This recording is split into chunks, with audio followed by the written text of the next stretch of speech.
Reasons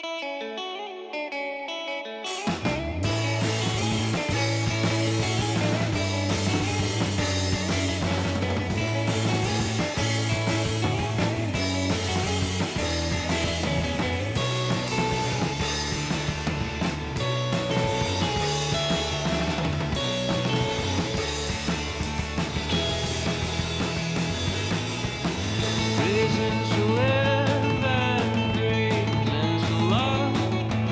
I'm not satisfied 'cause I think too much.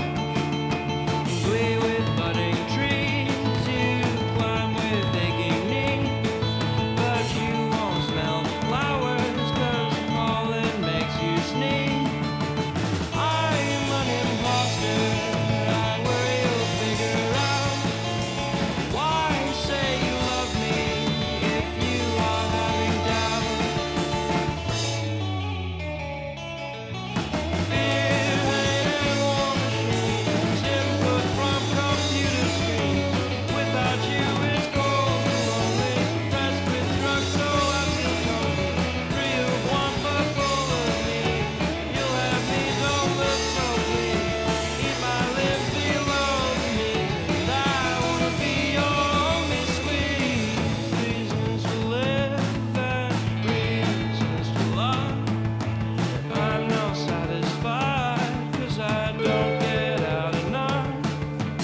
Sit in our seats under stars and falling leaves.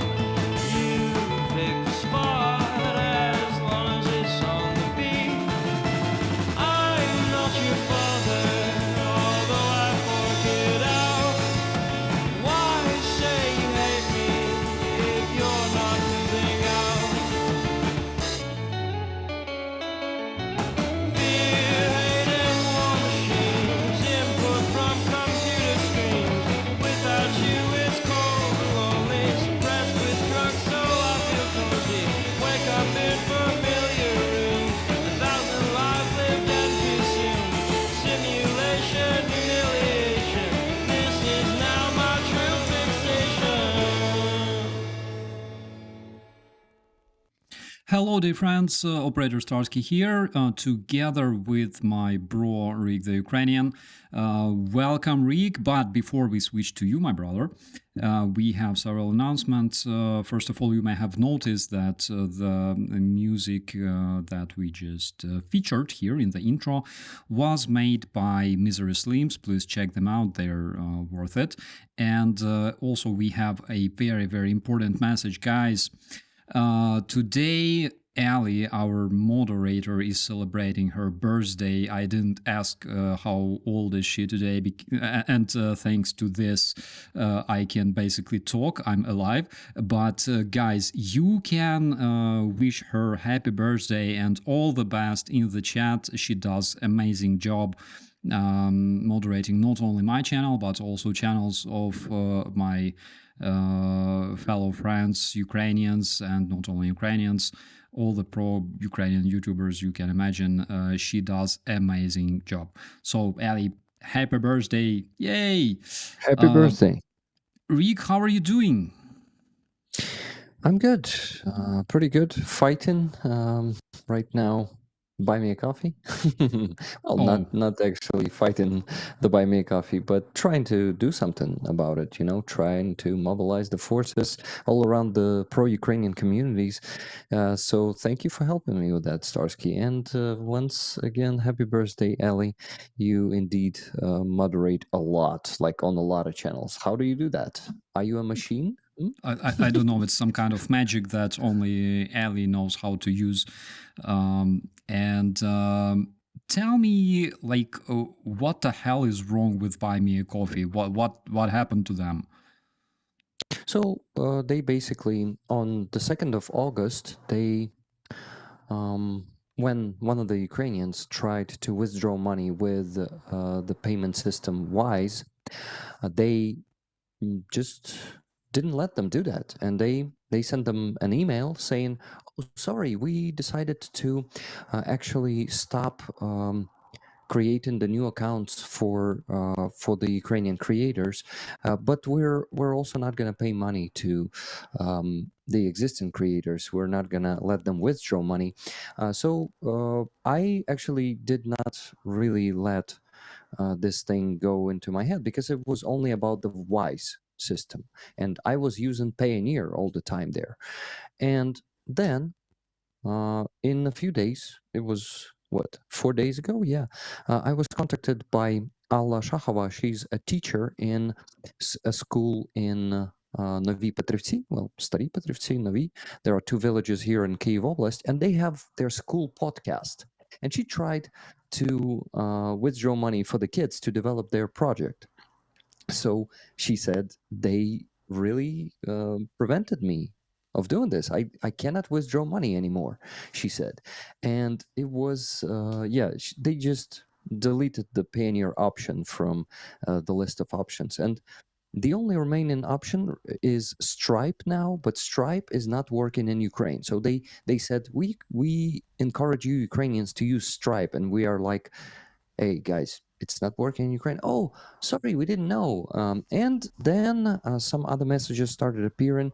More and more Ukrainians started facing this problem. And in one of those messages, they mentioned that on 14th of August, they will totally ban all the Ukrainian accounts from withdrawing money. They explained it ridiculously. They said that due to 20% of Ukraine being occupied by Russia and due to sanctions imposed on Russia, they will stop us from withdrawing money because it's becoming really hard for them to track if that person is sanctioned or not. So basically, they decided to put their own sanctions on 100% of Ukrainian territory because 20% of Ukrainian territory is occupied. It doesn't sound or seem logical to me, and this explanation also may not be honest. So, I think the reasons may be different, but I can only guess what reasons are. But I know that Stripe is people were saying that Stripe was developed by two brothers from Ireland who are pretty good fellas and down to earth fellas, but at least they were down to earth in the future. Even one of the rollers told me that he used to meet them in the town when they were teenagers, and they were super cool guys. So this is why I decided not to call people to boycott Buy Me a Coffee, because this could be some misunderstanding or just miscommunication, and maybe we can make them reverse their decision, their actions. They can actually just admit that they committed, they made a mistake, and they will not abandon Ukraine in the hardest time for Ukraine, in the times of need. A lot of, that a lot of Ukrainian content creators, streamers, YouTubers, people on Twitter and on different social network, they have their Buy Me a Coffee, and it's pretty popular in Ukraine, especially after Patreon was shaming themselves with supporting Russian propagandists and Russian soldiers, actually. And so Ukrainians boycotted Patreon about half a year ago, and all of us decided to create accounts on Buy Me a Coffee instead. And that now Buy Me a Coffee is doing this to us. So I am trying to make this more global than just on my channel and talk about it everywhere to really let them know that we Ukrainians are upset about this, and we don't understand why it's happening. Maybe they will make a public statement and clarify what is happening. But today we had a new message, but not a statement so it was just some of the representatives on the email, which sometimes could be a bot replying to us. They said that it was unintentionally. They've done this unintentionally. So that's basically it. That's what I wanted to say about Buy Me a Coffee. I already found 2 Ukrainian platforms that we will be. Bro, you disappeared. Happens, guys. I'm sorry. We're streaming from. Rick is streaming from Ukraine right now, but in no sound, unfortunately. Maybe you will refresh. Still nothing. Yeah. While Rick is refreshing, and he will return in just a second. I should be back. Oh, yeah, bro, you're back. Just one thing that makes me so mad about it, like 20% Ukraine are occupied and Russia has sanctions. I don't remember anybody changing the internationally recognized borders. They're still there. Maybe like somebody in the Buy Me a Coffee decided to like change the borders of the countries, but we didn't change anything. We still recognize our borders. International society also recognizes borders. The only parties that don't do that are basically garbage places like Terrorist Federation, North Korea, who else, like Cuba, whatever. Bro, can you explain one thing to our viewers why it's so important for Ukrainian content creators to have Buy Me a Coffee account? Well, because first of all, we thought that Buy Me a Coffee supports Ukraine, and we Ukrainians, like a lot of content creators, started dependent on this a lot. This is why for us it's important. But we actually this I live by the motto that everything that happens for the better. So this let me found awesome Ukrainian platforms like Monobank Base. So now this one is super easy to use, but unfortunately, not for you guys, Westerners.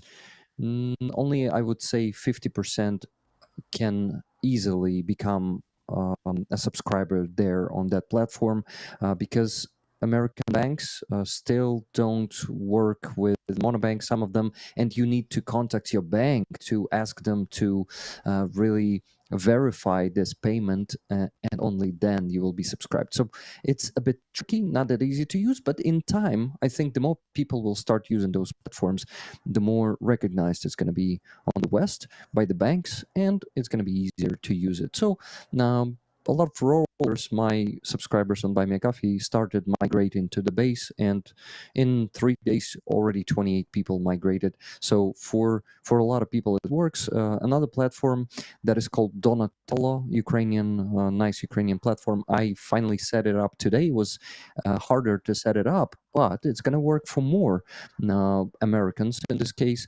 because it uses Way4Pay system. You probably heard of that one, and it's pretty how do you call it, trustworthy a lot of banks consider that one trustworthy. So yeah, there are alternatives, but Buy Me a Coffee is a very developed and easy to use platform. It has some cool features. So yeah, for Ukrainians, it would be cool to use it. Of course, we will adapt as we adapt to everything. We will move on. But I really think that Buy Me a Coffee should not lose this huge market, which is Ukraine, and they should keep supporting us, keep letting us withdraw money. And that's a tricky situation on their end. They're not going to be terminating our accounts. People will still be able, if they're still subscribed, they will still be able to cash out people, and money will be just lying there on accounts of Buy Me a Coffee. Well, I mean bank accounts of Buy Me a Coffee, and we're just not going to be able to withdraw it. I'm talking too much today. Wow, I am also energetic, not like the last time I was on your stream, and I'm happy. I like myself this way much better. Thank you, bro. And here, Pete Brady mentions in the comments that a friend of mine who fundraises for Ukraine uses it. And I think it's worth mentioning that a lot of Ukrainian content creators use Buy Me a Coffee in order to raise funds for the Ukrainian army, as well as Ukrainian civilians who require support. So Exactly. it is crucial because I know there are people who literally use Buy Me a Coffee to buy trucks for Ukrainian soldiers. I'm one of And them, man. I forgot to mention this, but sorry to interrupt you. But yes, it's important to say that. Let me just give examples. On the stream a week ago, from a week ago, we raised $540 by McAfee for our ongoing fundraiser for the car for the 3rd Assault Brigade.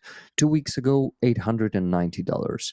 3 weeks ago, $690. So it was all or also used for like by us to raise money. You're right. It's very important. Thank you for mentioning that. And I just wanted, yeah, I cannot mention everything from the first try. I need help with that. It's okay, bro. And that's unfortunately the situation. I do really hope that they will reconsider because, like, to me, all the let's call it the way it is. All the bullshit that they're saying about sanctions, occupation, and stuff. Like, it sounds like just a bad excuse. Nothing more. Yeah. Apparently, they have like their own reasons, but they just don't want to pronounce them like publicly. That's just my opinion. Yeah. Yeah. Friends, I would like to briefly talk about the recent updates from Ukraine, and not only Ukraine. We have a small update about the 262nd Russian motorized regiment that was operating in Kharkiv Oblast. And they were relocated to Kursk in order to reinforce Russian troops there. And they were obliterated by the Ukrainian flying objects. We mentioned that yesterday on Chills, but I think it's worth mentioning because it's considered still fresh news. As we can see, yes, it's a message from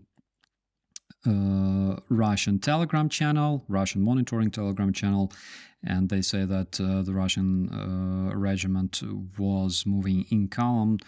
Something that we can see quite often since 2022. I don't know, 901 day passed, and still it's like it's the same because Russian doctrine never changes since 1947. And we have a report from President Zelensky and General Starsky. So according to them, Ukraine is currently controlling 1,000 square kilometers of the Kursk Oblast, which is a lot. It was approximately 350 to 400 as of yesterday.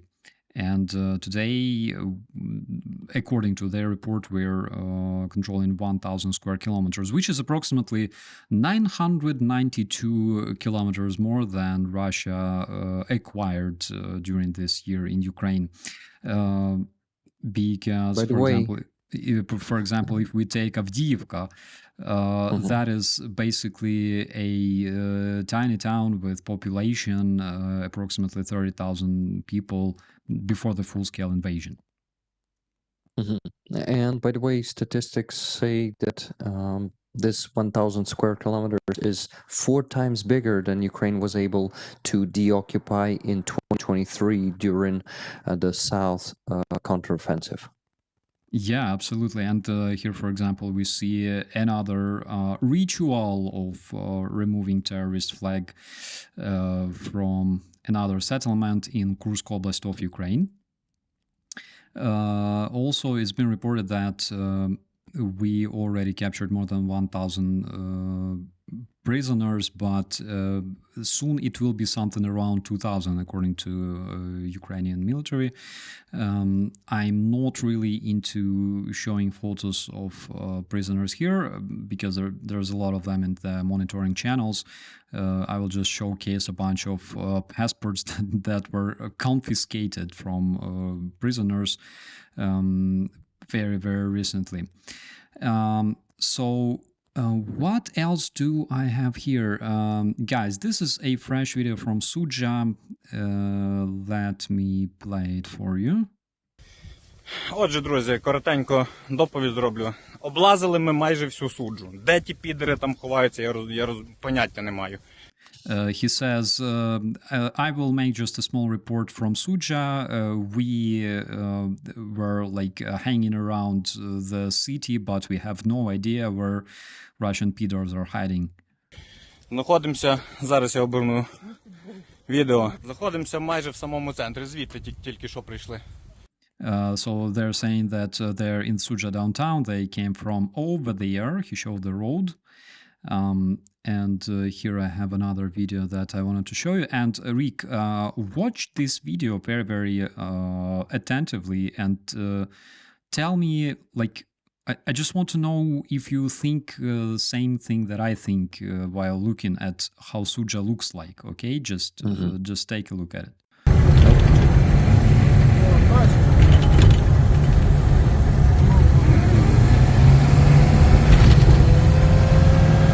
Центральна площа суджі.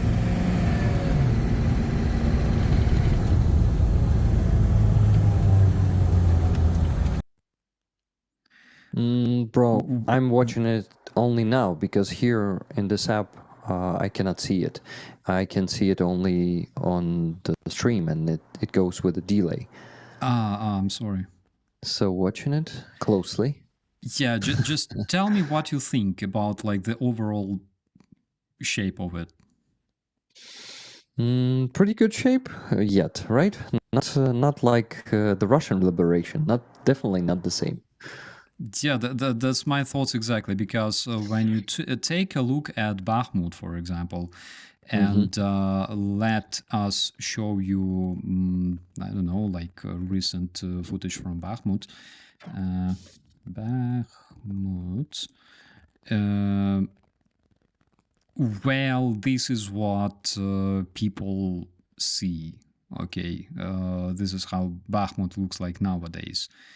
Like all those Russians celebrating on the ruins of the city and destroyed houses, completely burned infrastructure, basically ghost town. So the difference, I believe, my friends, it's absolutely incredible and stunning because, again, Ukrainians are not Russians. This is not our way to liberate cities like Russians do. We don't fight like them. We don't destroy houses. We don't kill civilians because we are not war criminals. We are not Russians. What do you think about it, bro? Yeah, and Ukrainians do the real liberation, and Russians are only pretending to liberate. What they do, they occupy. It's all obvious.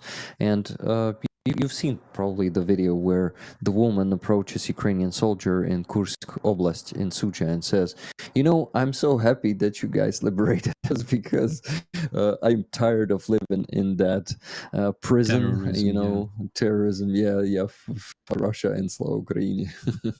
Yeah, it's amazing. Today I posted a video with two grandmas who were speaking Ukrainian to Ukrainian soldiers. And it was really interesting to see. But at the same time, there's huge Ukrainian diaspora in Kursk Oblast, in Belgorod, basically bordering regions that are bordering Ukraine. There's so many Ukrainian-speaking people there. And remember this year, President Zelensky signed a law about protection of Ukrainian-speaking people abroad. Yeah, I remember that one. And do you think it was a preparation to that? I don't know. Yeah, I also don't know. But what I know is that Russians reported that 28 settlements of Russian Kursk Oblast were under Ukrainian control. And as far as I remember, Shoigu, Here he is on a photo. He and Gerasimov, they were really, really upset. They didn't look happy at all. But we also have another update from Deep State Map, because as we know, Russians lie. And according to the Deep State analysts, Ukrainian forces actually control around 44 settlements in Russia's Kursk oblast. We know that there are new regions that were being liberated, right? So, for example, here, it's not shown on this map, but in this location that is south of Sudzha, that is Belovsky Rayon,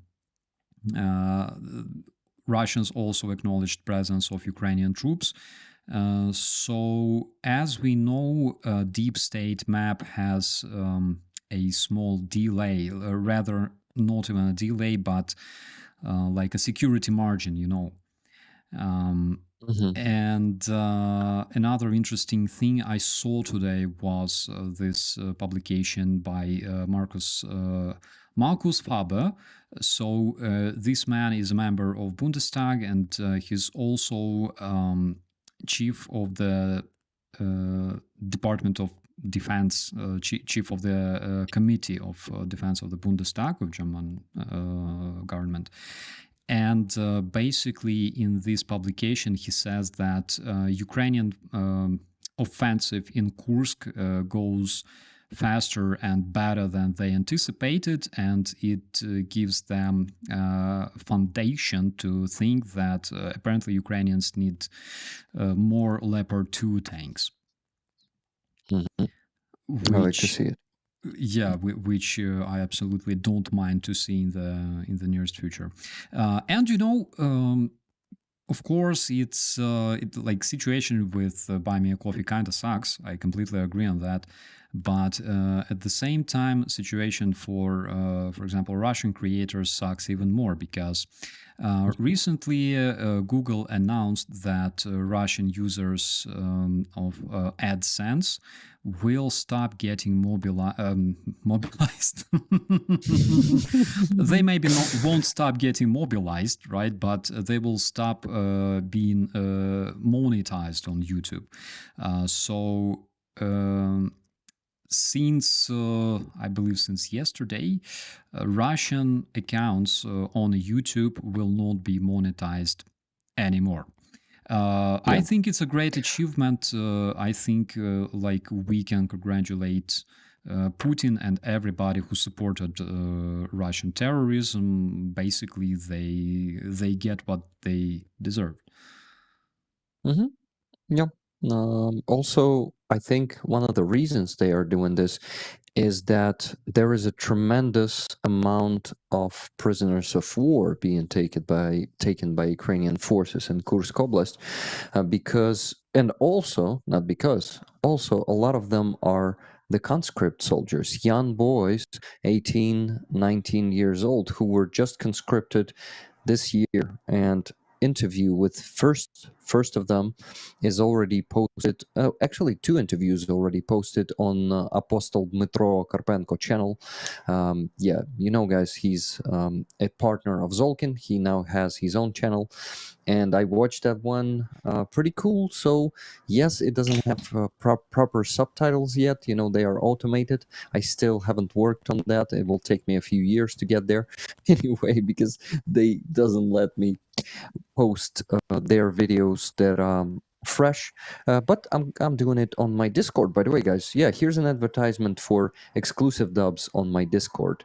If you join my Discord community server, you can find there in the section, okay, I forgot the section, but there's a channel there that says exclusive dubs. I posted 3 of them. I'm working on the next one. Actually, in the next one, it's gonna be a spoiler, but you gotta watch for it. By the way, just to mention, I posted a dub 2 weeks ago already. Yeah, a week and a half ago, I posted a dub. It's not getting that many views as before, because I think YouTube started down, how do you call it, downgrading it or something, just hiding it. downscaling, just hiding it from users. Before that, it was actively promoting it just by itself, YouTube, but now it's really hard for it to get out there. So please, if you like those dubs, please go and check on my channel. The latest one, just a week and a half fresh, but it's an old one. It is from a year and a half ago. Still, eye-opening to many people. I see it in the comments. People say that. So that's it. Conscript soldiers. And I think Kursk oblast and situation with conscript soldiers is also a trigger for Russian authorities to block YouTube for people in Russia, for them to not know, or for that many of them not know what is really happening. What do you think about that, Starsky? Yeah, this could be the reason, but also I believe that they understand that Russian viewers, Russian YouTube users, what kind of channels do they see? Do they like to watch? Because they don't really speak English language usually. They mainly watch things they can understand, which is Russian YouTube, Belarusian YouTube. Like I don't know many of them, except for the guys fighting in the Belarusian battalion, and also Ukrainians. So what kind of content do they see coming from Ukraine? That is one thing, and another thing is it is there is an opinion actually that one of the ways to counter Russian internal propaganda that is directed at Russian internal audience is through channels like Medusa, Rain, so basically Russian oppositionist channels, which, like, we can hardly do that, okay, as Ukrainians, because Russians invest a lot of money into their internal propaganda, into brainwashing their citizens. Everybody knows that. We cannot compete because we don't have that kind of money. Like it costs insane funds. But at the same time, there are like Russian oppositionists. I don't like them. I know that you don't like them too. But at the same time, they're doing their job. They are fighting, to the extent they can do that. They're fighting the Russian brainwashing, Russian agenda. So, like, let them do that. Like, it's their task. And they're mostly active on YouTube, of course. There's like millions of views. And of course, Putin wants to cut Russian viewers from those channels. He wants to cut the target audience from being able to access those channels. That's one of the biggest ideas, biggest thoughts, because they realize they're losing the informational warfare, even though their informational viruses are really, really effective, for example, against Western society. Because Western society is democratic, you can have freedom of speech and stuff like that.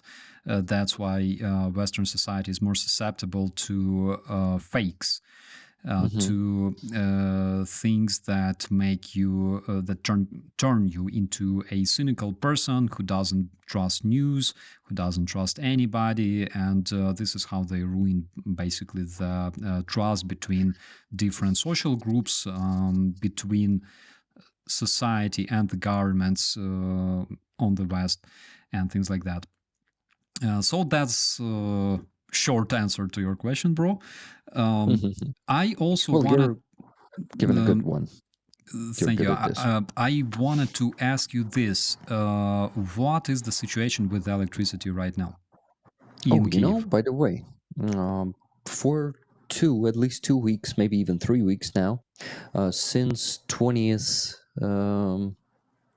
ish of July, we have a good situation with electricity. No power outages at all.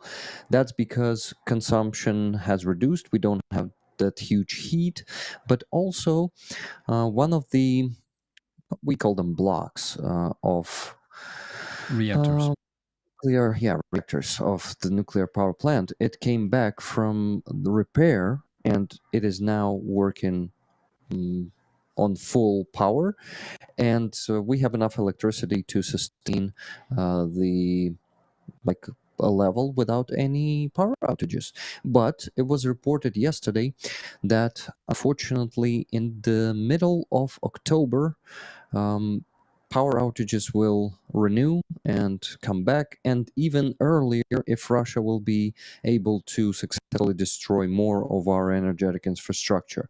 So like guaranteed we're going to have the new wave of power outages in the middle of October, because we're going to have the heating season. Do you call it like that, Starsky? Do you know heating season? Heating season, yeah. In apartments, there's going to be heating. It's going to start working in the middle of October, so consumption is going to grow severely, and we have only 50% of our energy that we had before the attacks of Russians. Just to explain to our viewers, a lot of houses in Ukraine, I would say like majority of houses in Ukraine. In your countries, it can be different. I know that in Australia is different, in Germany is different. But in Ukraine, we have so-called centralized heating, which means that there's plenty of houses that are connected to one heating power plant. And this heating power plant provides those houses with heating. It hits water in like insane amounts, and disseminates the water, the hot water, to households. So Ukrainian houses, because it was Soviet system basically, and Ukrainian houses operate, according to this system, according to centralized heating. I know this shit. I know a lot about this shit because back in the days, like 2010, I believe, I worked in the project that was called Municipal Heating Reform Project. Wow. And oh my God, those were the days when I was like an office plankton. Bro, I first of all, I'm really, really happy that you can have electricity whenever you like. It's a great success. It's a great achievement, of course. Also, I believe that soon we will have even more energy because Kurchatovskaya power plant is really not too far from Kursk.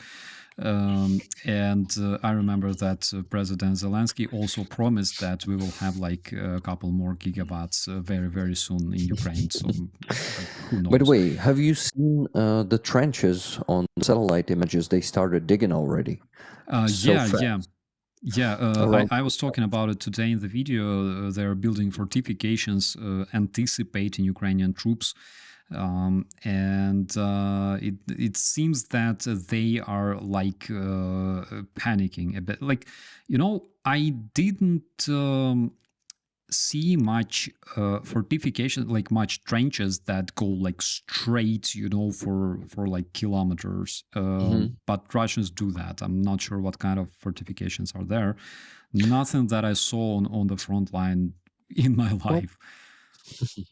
Big trenches, they already dig big trenches, but I won't say they fully encircled the Kurchatov yet. So let's hope that the pace of our troops there in Kursk Oblast is going to be stable, and they're going to be marching fast to that power plant, because really getting it to work for us is a very, very good compensation for all the damage Russians did to our power plant. So I'm really hoping for that. Yeah, absolutely. No, those trenches that are like straight, in my opinion, they could be like anti-tank trenches, So we will see, not like zigzag trenches, right? No. The zigzag trenches, they're infantry trenches. They are the positions for like a platoon. But those straight ones, I believe they're made for tanks. And one interesting thing that I wanted to show you today was First of all, Russians are very, very much dissatisfied with the Russian so-called special military operation. There's already plenty of Russian propagandists and Russian war correspondents themselves who criticize Putin big time. For example, here we have this comment from Natasha Kamenskaya. Let's call her like Russian opinion maker, okay?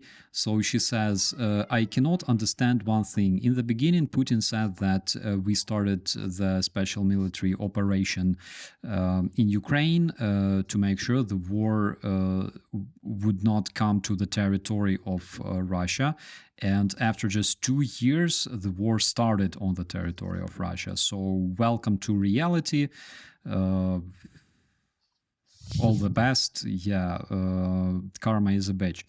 And another thing I wanted to show you was Putin's interview statement that he made just like today. It was insane. Just check this out. Of the Ukrainians, they're trying to improve their negotiating positions in the future. But what negotiations could we even talk about with people who are attacking civilian infrastructure, or trying to create threats for nuclear industry facilities? What is there to even talk about with them? Like, he literally says, like, how can you talk to somebody who attacks civilians and nuclear like facilities? Oh, really? Everything Putin says applies to them. Everything he accuses Ukraine of applies to them. Yeah, it's always 100%, the bro. opposite. Mhm. 100%. Bro, tell me this. This year you've been to Donbass together with Andrew Mercado and Greg Terry. Can you please show? Can you please share what were you doing there and like your overall impressions from this trip? Well, this was a trip to, like, the main goal of it was to spread Peter Fouché's ashes. And Greg and Zhenya didn't have that many humanitarian aid. I mean, the medicine they provide, like their most specialty is medicine, tourniquets, combat gauze, and everything that is needed. So they have some of it with them, but not as much as usually, because our main focus was to spread Pete's ashes. Though we went through like almost all the front line, beginning with Kharkiv Oblast and moving down to Donetsk Oblast, then Zaporizhia Oblast, and Mykolaiv and Kherson Oblast. So we basically went through all of it, met different units, a lot of impressions, a lot of heavy emotions for me, to be honest, guys, because I was able to get to Svetohirsk. There's a mountain there in Svetohirsk. Basically, Svetohirsk consists of two parts. First part is on the Rivnina. What do you think about this word? Plain, bro. Plain. Plain, Plains, yeah. It's yeah. on the plain, and there's a river, and on this the other side of the river, the second part of Svetohirsk, is a mountain, big mountain, and that monastery is located on that mountain. But a bit to the left, if you're looking on that side, there's a mountain where Soviets put the huge 600-ton weight monument for one of the tortures of Ukrainian people, one of the Bolsheviks, one of the Red Army. I would not call him leaders. Let's call him a leader. But that guy was fighting the Ukrainian Liberation Army. Do you hear that? Motorcycles right outside. Yeah. They are so loud in Kiev. Sometimes we want to yell at them when they show off and really making our ears bleed. Um, they do that. Anyway, I just wanted I will interrupt you for a second. This is on Yeah. like on the screen. You can see our trip to Svyatogirsk last year, like literally 1 year ago. That's me and Max. Okay. Max decided to drive the car. I I'm have still more waiting for it to appear on the stream. Still Yeah, can't see it. it's you're gonna love it. I have more photos, but Oh there. yes, I love to see it. But I hope tell you didn't chop off your fingers in that photo. After that photo, I glued them back. Bro, okay. tell me this: what's your 3 main, like, most powerful memories from trip to Donbass? Well, okay, so that is connected to the one I started to tell you guys. So that monument is very big, and it was put there by Soviets. And the soldiers we met there were brothers in arms of Pete. It was his unit. So we came there before spreading Pete's ashes. We came there in the evening because we wanted to spread them in the morning on the sunrise. And we just got there to that place. There was a strong wind, and they said, guys, you know what we did just a few days ago? We put a huge Ukrainian flag on that monument, and it's massive, very big Ukrainian flag. The wind was really strong, and damn, it was so beautiful. I actually posted it on my channel, guys. If you're interested, you can go and watch it from a few weeks ago. So we then next day went there in the morning, and we actually spread Pete's ashes there. It was, it was like Pete was helping us, because when we were spreading it through all the process, the bell was tolling, and when Greg finished, it stopped at the same moment. It was like, I don't know, and many things like that happened when you think, it couldn't be a coincidence. I actually myself don't believe. I'm not a religious person. Let's call it like that, because I believe in some forces, maybe, but I don't think I believe in God exactly, or in just one God. I don't know. Still, am deciding what to believe in. Anyway, this was one of 3, most powerful moments for me, most memorable. Spreading Pete's ashes and honoring him like that. Guys, from that mountain, the view is just fantastic. Pete is going to be watching all that, because part of his soul is going to live there. I tend to believe that. And he was fighting in the Serebransky forest, which is actually seen from this mountain. So yeah, part of him is going to be there. It was the 3rd part of his ashes. So the ashes were divided in 3 parts. One part went to Britain, to his family. One part was scattered in Kyiv, and the 3rd part was scattered there by us. So this is the first one. I think the second one is sitting with brothers in arms of Pete and remembering him, remembering when his commander was sharing a story of Pete asking him to deliver the car from Serbiansky forest under the shelling, and then he spent 2 hours on that, and there was a funny story about that. I'm not going to tell it right now, because I'm not going to be successful in telling it the right way, but sitting there with soldiers, sharing their pobut. Do you know this word? Sharing their everyday's life, things like that. Yeah, just I would say it is being them at their location of where they live, like sitting with them and talking to them. I think this was the second memorable thing. But Starsky, may I go with 4, not 3, because there were so many good moments there. Yeah, absolutely.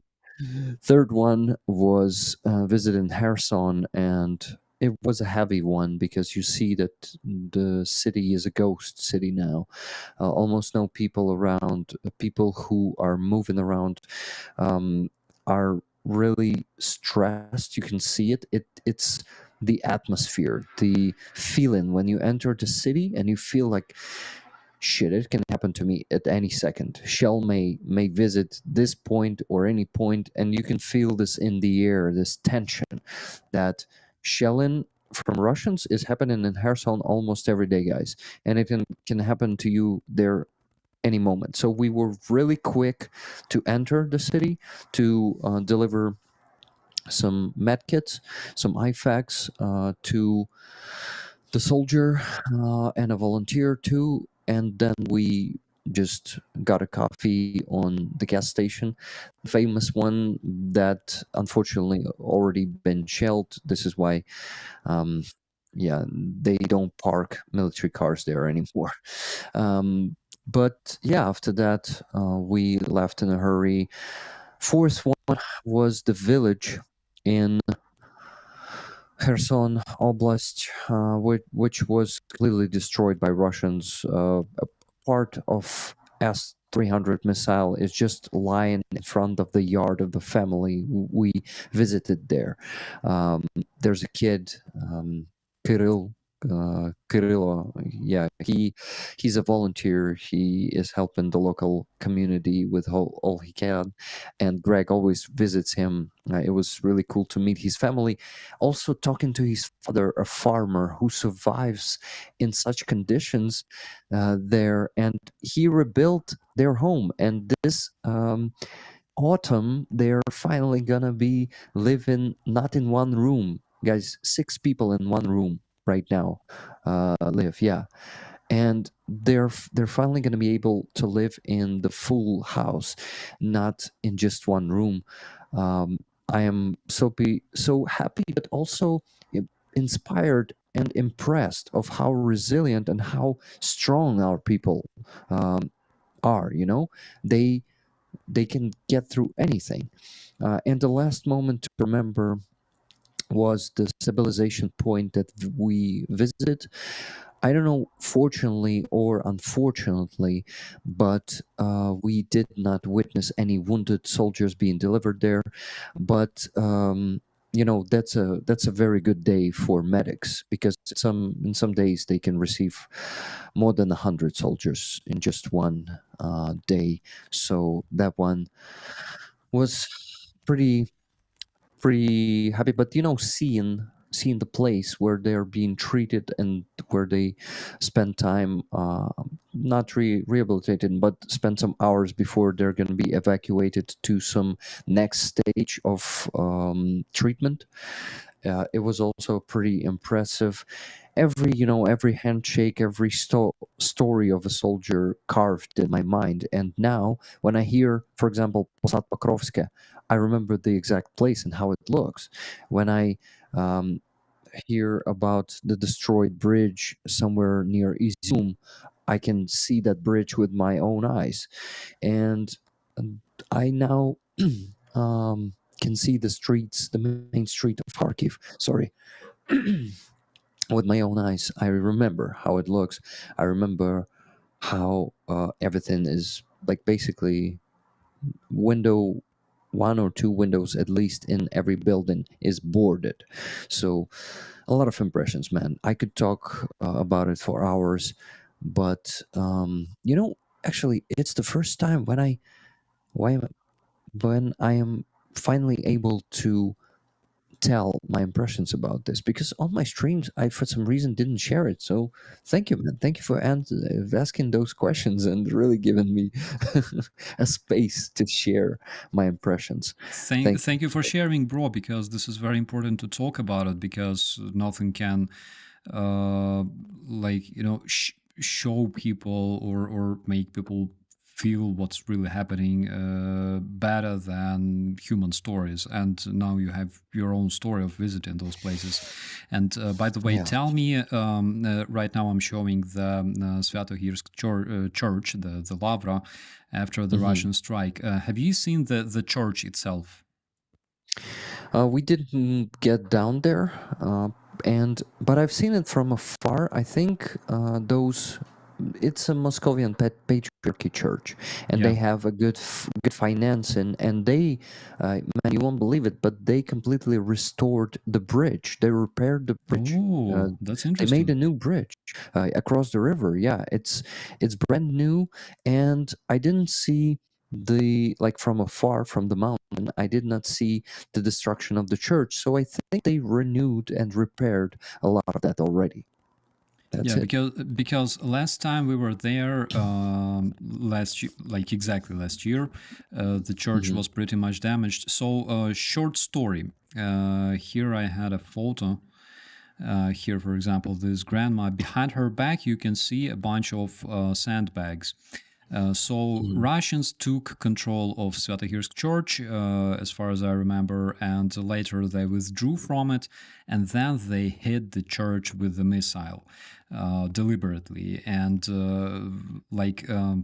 there's probably some kind of evil irony that this church actually belongs to the Russian church, right? Moscow Patriarchate, but you know what I think about Moscow Patriarchate. Karma is a bitch, once again. So last year we've been there. The bridge was only being restored, repaired. They actually built like new bridge instead of the old one. It's really cool to know that it's finished. It only took like a year. Yeah. It was pretty fast. That's impressive. But tell me this: being a local guy from a Donbass yourself, right? What's your feeling about what's your feeling about everything that happens there when you go there and see those areas with your own eyes, Donetsk Oblast, places that you know, that you've been to before the war? What do you feel as a local person? Man, to be honest, it was a painful and grieving trip. That's what I felt. I felt pain. I hate to see my homeland is being wiped out from the face of the earth. So much destruction, so much pain. I realize how many lives were lost there and how many will still be lost. Seeing soldiers, how tired they are, how still dedicated they are, but how tired they are, how they missed their families. One soldier, he was the commander of the group. We were standing with him. We just went to the truck to take something, and he started sharing his family photos with me, and it was so tragic for me to see how he misses them, how he shows me, look, this is my daughter. When she was 1 year ago, I haven't seen her for 2 years now, and here she is now.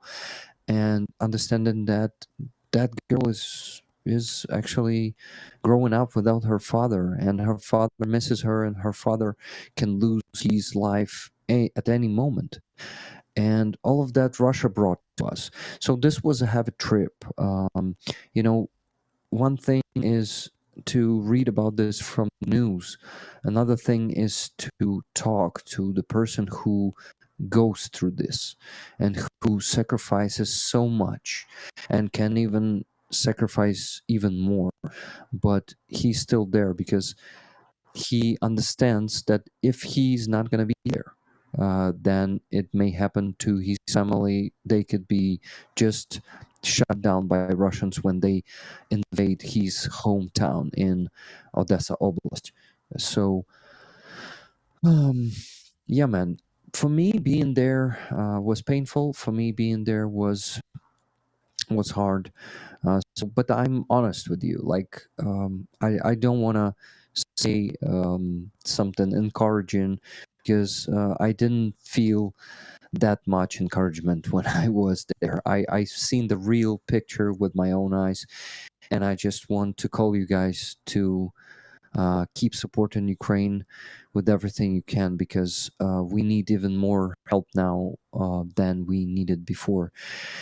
Um, I receive more and more requests these days from the soldiers.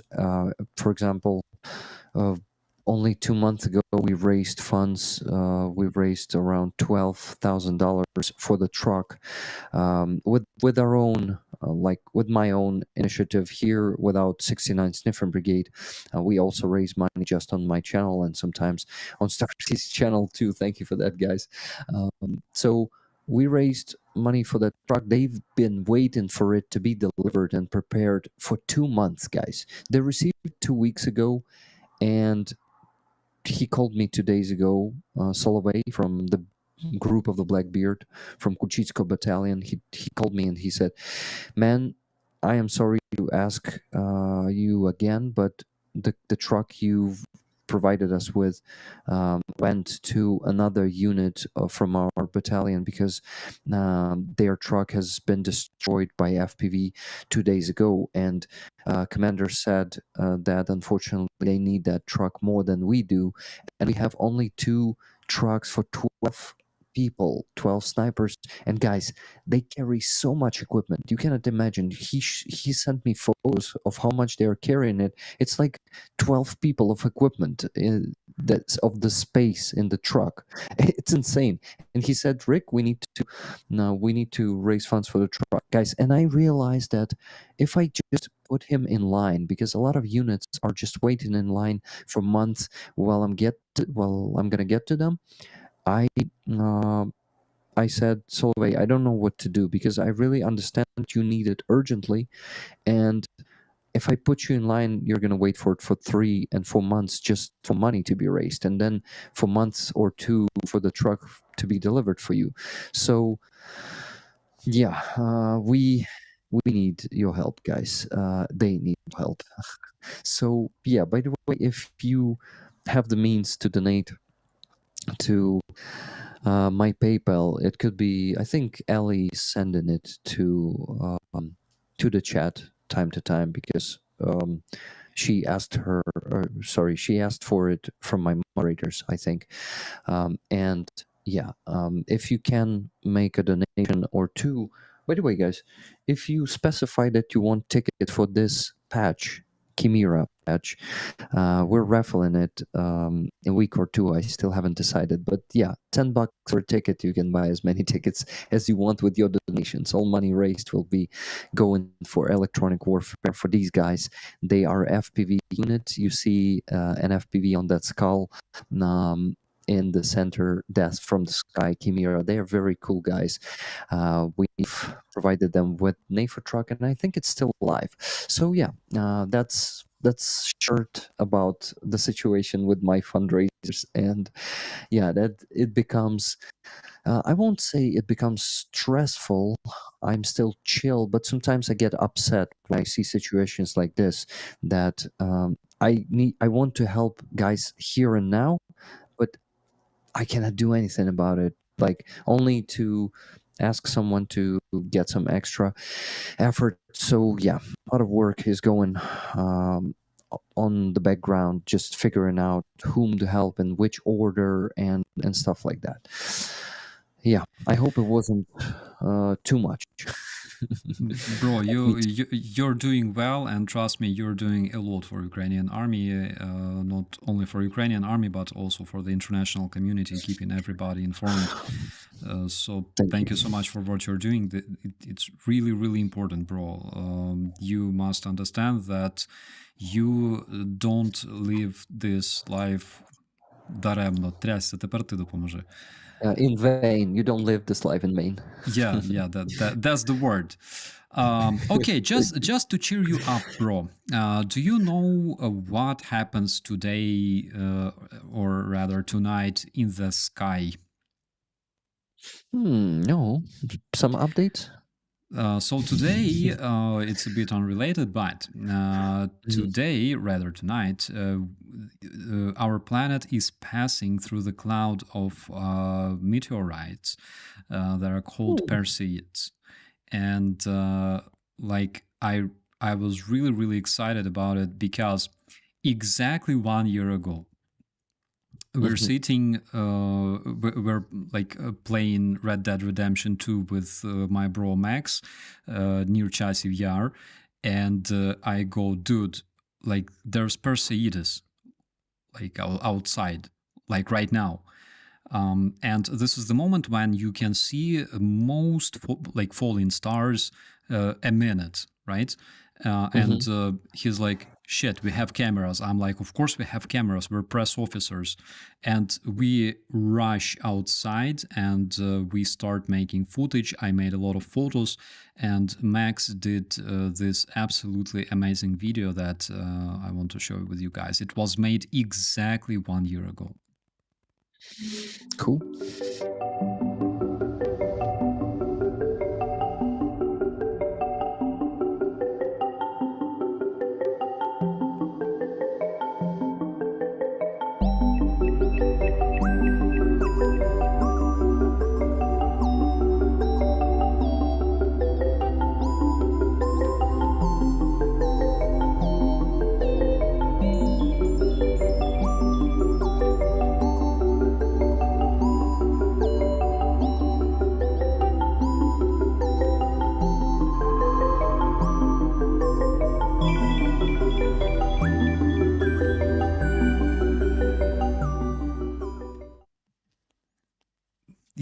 It was so amazing.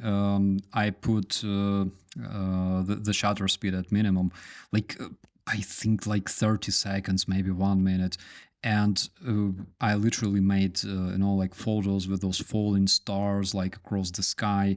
Max did like video time lapse, and it was really cool. We were sitting outside. The sky is absolutely dark, like the environment is absolutely dark.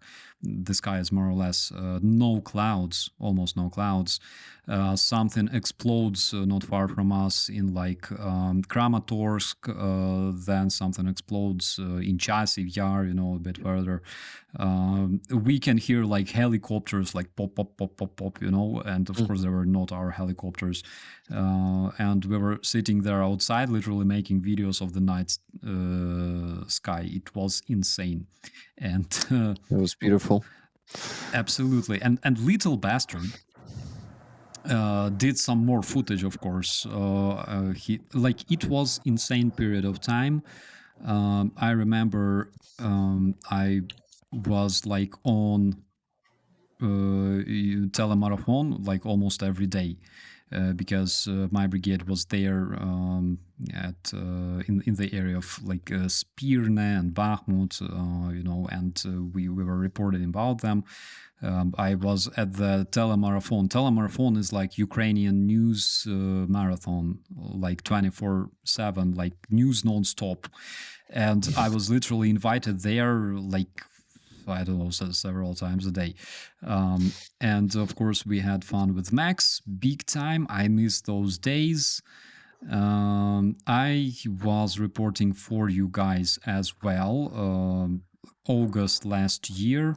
You probably remember this video too. We just destroyed a target, which was a Rapier cannon, and the guys will shoot another one just in case.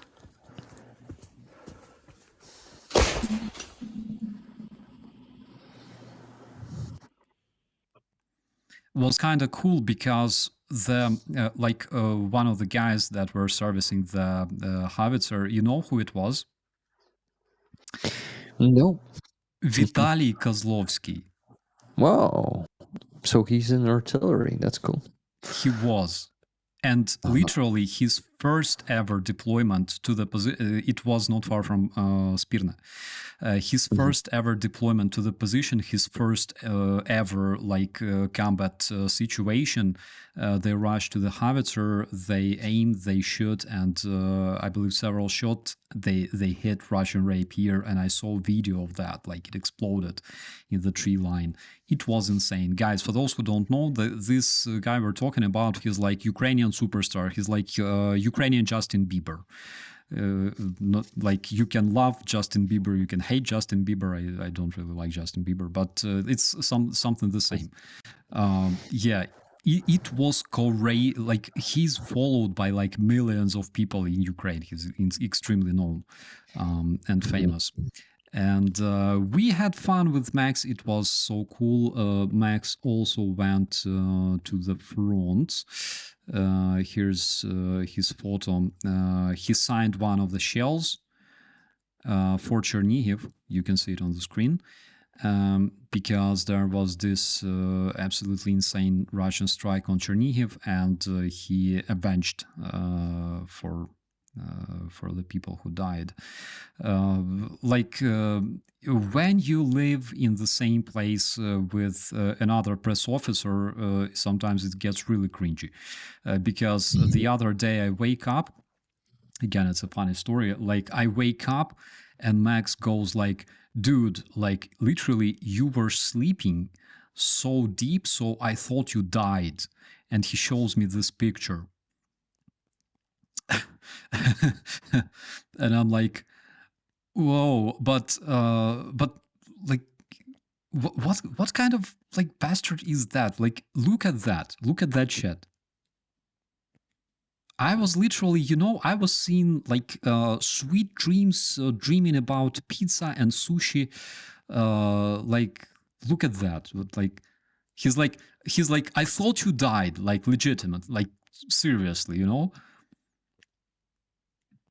God damn it. Anyways, bro, I cannot hear you again, unfortunately. Okay, come on, fix it. I know you can. Yeah, you're back. Yeah, but can you hear me? I can hear you, but not through your mic, but through some other mic. Just a second, I can fix it.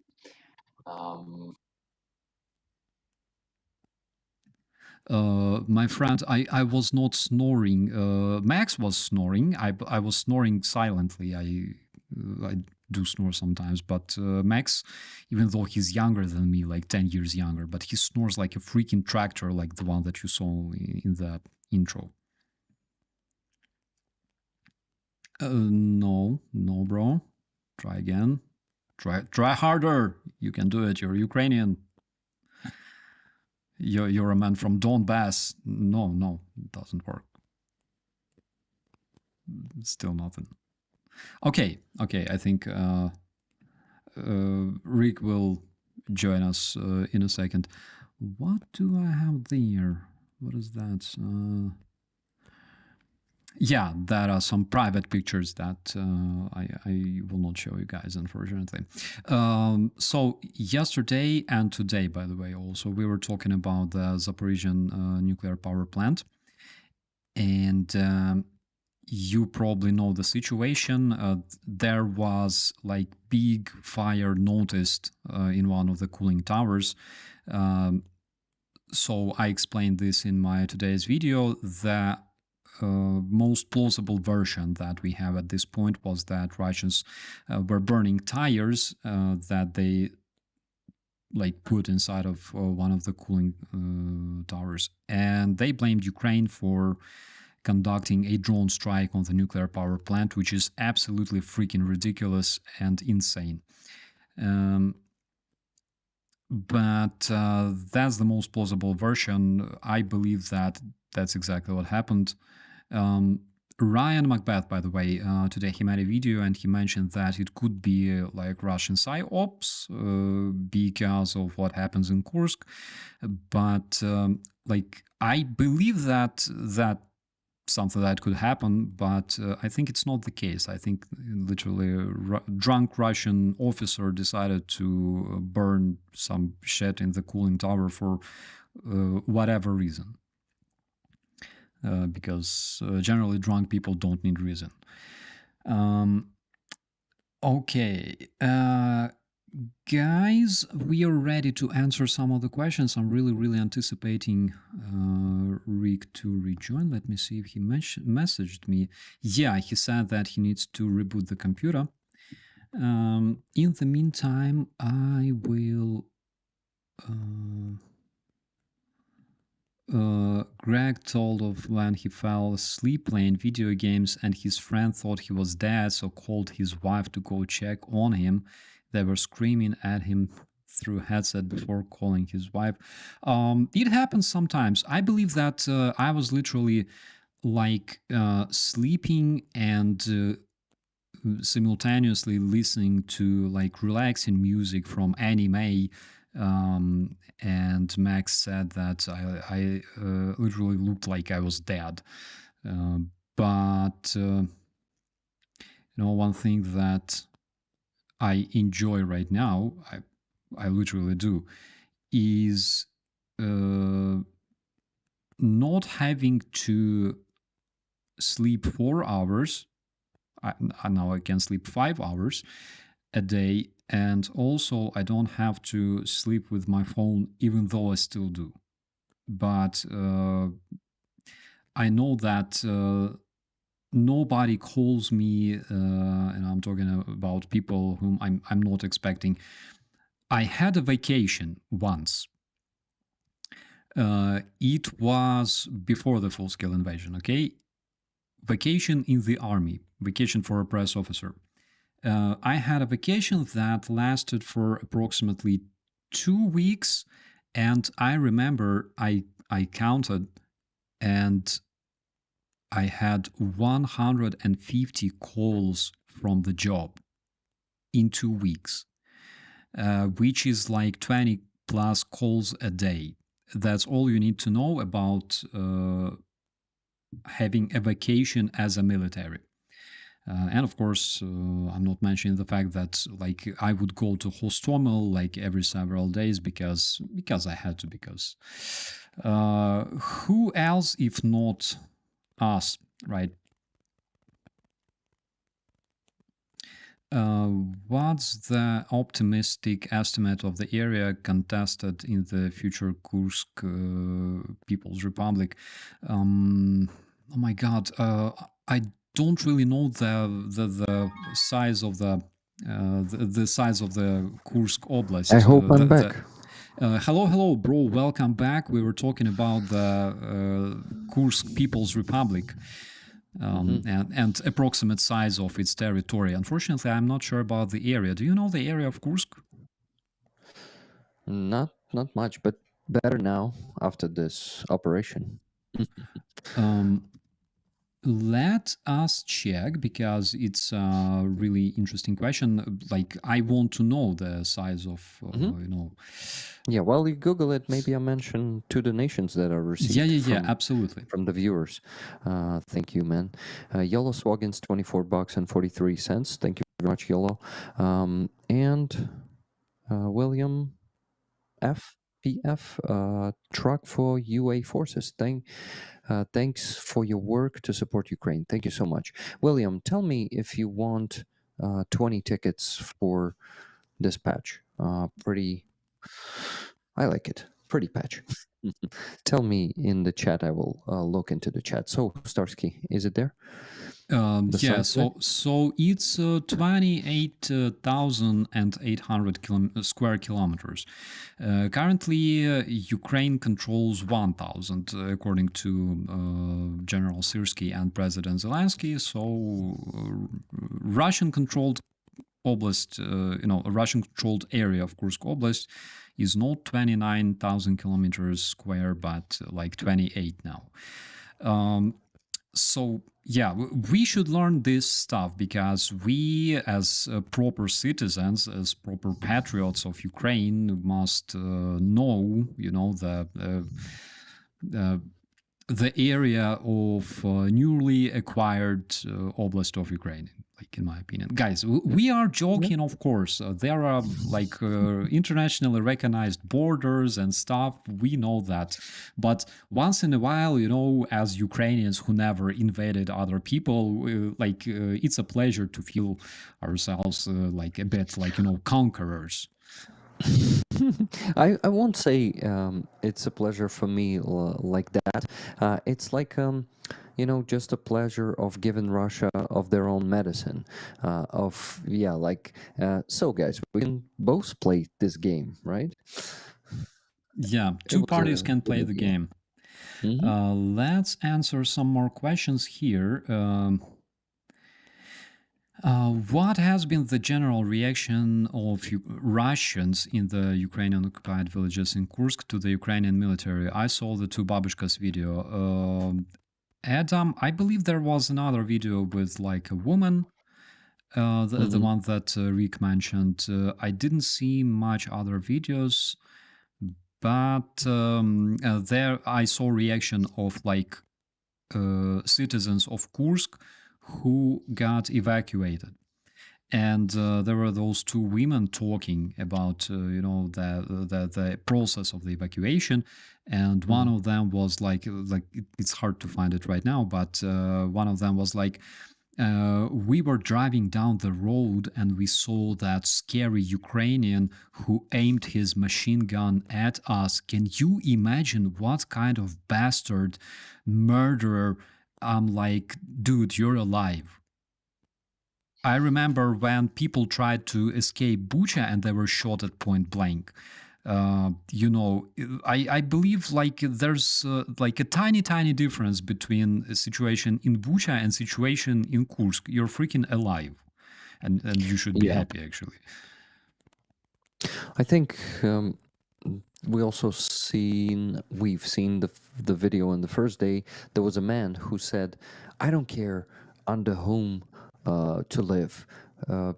Just let's end this war." So the dude was saying like, "I'm happy that Ukrainians came to liberate us. Let's just anyway. They may they may soon feel the real liberation of Russians when Russians will start using glide bombs on the newly liberated territories. I think they will start doing it at some point." So, what do you mean by that gesture? No, I'm just showing. We have Mirko in the chat, by the way. He's watching us silently. Oh, Mirko, how are you doing? Silently? So how did you know that he's there? Ah, he messaged you. Got it. I saw him in the chat. You saw him in the chat? Mirko is a Ukrainian designer. He's our good friend. He's one of the co-founders of the Propaganda Study Institute, and he's like extremely positive and beautiful person. We all love Mirko. That's why you should too. Like, trust us. He deserves it. Yeah, he's a great guy. Mirko, happy to see you. Bro, we have a question from David. He asks, what is the range of the transgenic hypersonic snails that Ukraine released in Kursk? I'm really afraid to answer this question as a former military because it's like top secret information. Okay, we have like transgenic mosquitoes, combat ducks. I think I already exposed some of them in my videos. But hypersonic snails, what do you know about them? Well, basically, it's a military secret. I don't know much, but as I heard some rumors, it's close to hypersonic. You know, because they are hypersonic snails. Maybe still not hypersonic, but close to that. They're almost hypersonic. It depends on how many Russians are pushing, you know, the wagon with the snail on it. Sometimes there's like not too many people. Sometimes they can run pretty fast. If you know, they're like whipped, like hacha.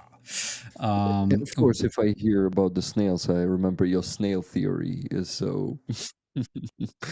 By the way, did you take the snail with you to Germany? I did. I took a lot of things with me, but they're like everywhere in the car. My car currently looks like a mess because there's all kinds of shit except weapons, of course. It was a funny moment when, while we were crossing border, Polish guys, they did like thorough search of my car because it smelled like ammunition, because I used my car to carry all kinds of stuff while I was in Ukraine. So apparently either dog or like the sensor sensed something, in the car. But what else do we have? How many POWs have been captured? As far as I know right now, according to the reports of Ukrainian military, more than 1,000. To quote one of them, my God, рахунок іде на другу тисячу. The score approaches 2,000s. That is literally. I would say на другу тисячу is have crossed the mark of 1,000, something like that. Not exaggerate that too much, right? Yeah, so it's more than 1,000, less than 2,000, but I believe soon it will be there. It's so cringy, bro. Do you know this Russian initiative about conscripts are kids? Mm-hmm. What do you think, guys? So can you tell our viewers about it? Okay. So, guys, Russians started another very effective flash mob to fight their regime. They started posting hashtag conscripts are kids everywhere. It's one of those when they were pounding the dishes with what? With spoons to protest the elections, remember? Standing on their knees. Come in big numbers to the election point and just stand there without saying anything, and then just turn around and go home. And in the end, all the Russian media showed like masses of people, and they said, look how many people came to vote Putin. Mm-hmm. They fight their fight, which we Ukrainians always are laughing our asses off. This is their fight, and unfortunately, their opposition is the same. We were already talking about them today, so no problem. Let them just be, and roast them time to time, as Starsky did once on Frank and Coon's show. Great job, bro. Bro, it was a polite and a polite conversation between two gentlemen. Yeah, everything was peacefully and cool. Like, oh my God. I asked, why don't you... Okay, I will be criticizing them, okay, because I asked, why don't you make content in Russian? Because there's F-load of Russian media, right, that is used as source of information by all kinds of people, by governments, by opinion makers, by everybody. When they want to find the news from Russia, where do they go? They go to Russia Today. They don't go to channels like Medusa or Rain for a simple reason. They don't speak English. That's why they go to Sputnik. They go to Russia Today, and they get all kinds of fake news. So it's like logical if you want to, share information and combat Russian misinformation, you would probably think about having your content in English language. And I was know that they don't have it in Russian. Sorry to interrupt you. I didn't know that. I was surprised. And, I was told that it's like they lack funds, they don't really want it, and blah, blah, blah. So I can make a conclusion that they just don't care. Like seriously, Yeah. I could understand if they tried and then they failed and then they tried again and then they failed, something didn't work. Like funds, it's it's important thing, but I'm not getting paid for what I do by neither government except for George Soros, of course, but George Soros didn't pay me this month yet. I do what I do. I'm running this channel because I care. You're running this channel again because you care. If you didn't care about Ukraine, you would be like, I don't know, gaming YouTuber, for example, like me, or whatever. But we care. This is why we do what we do, right? That's why I made a conclusion that like they don't really give a damn about international community, 7 billion people, meh, like who cares? That's why I will be critical to those folks. I will literally, I don't know, I will literally help them for free. Like I'm ready to help them as a communication specialist. I really freaking do because I don't want to live next to a terrorist federation for centuries. I don't want my kids to live next to terrorist federation for centuries. I want to eventually see some kind of, I don't know, democratic formation there, democratic country, peaceful country that will probably say like, okay, guys, let's not fight, let's trade. We would say, okay, after you pay us reparations, but still, like, why not? Mm-hmm. Like Ukrainians want peace more than anybody on the planet right now. So I'm ready to help them, but I don't think they care much. Maybe I'm wrong. Who knows? Yeah, you see, the problem is, in my opinion, a lot of them are still imperialistic, and they just don't think that Ukraine could be treated equally, because they have this zwerchность. How is it called in English? Superiority complex. Yes, superiority complex. They have it, and we just cannot build the proper dialogue with them. Every time we try to put things realistically, they say like, Крым не бутерброд. Crimea is not a sandwich, So, and it continues with the current opposition. For example, the famous Russian so-called oppositionist Latynina.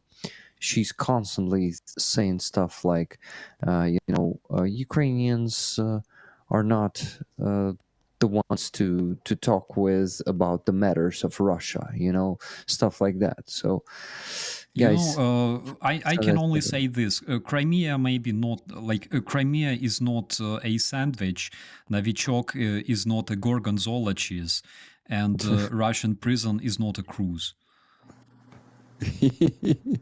Yeah, exactly. And Starsky, I wanted to ask your opinion about the exchange that happened between USA and Russia, where Russians got the prisoners, not prisoners, they got their spies. They got who else? Butov, yeah, right? The guy who is the head of the criminal syndicate of trade in weapons. And you mean the exchange that happened like a couple of weeks ago? Yeah, that one. Was Butov in that one? Just a second. I have everything right here. Okay. Oh, shit. And I'm wearing pants, of course, because I respect my viewers. Oh, guys, what I just triggered. What did I just have?